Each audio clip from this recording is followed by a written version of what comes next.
Comme on le dit, la ville de Dakar participe au nom du Sénégal. La première expérience était un peu douloureuse, un peu stressante. Donc, par rapport à cela, vous avez rectifié, vous avez eu l'expérience pour un peu passer ce cap.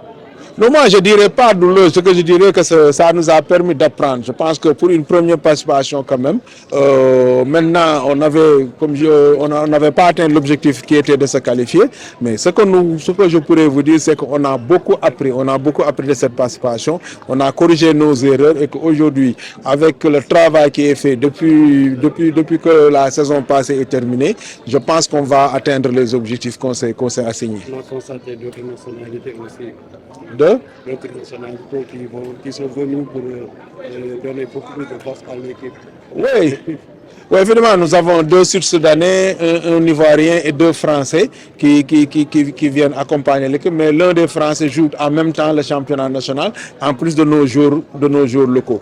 Donc, comme j'ai dit, c'était par rapport aux besoins. Le staff technique a bien travaillé là où il y a eu des manquements dans notre effectif local pour quand même essayer de trouver des renforts dans ce domaine. Donc, c'est comme ça qu'on a travaillé et que, bon, comme beaucoup d'observateurs l'ont bien dit, je pense qu'on a un groupe qui peut quand même pouvoir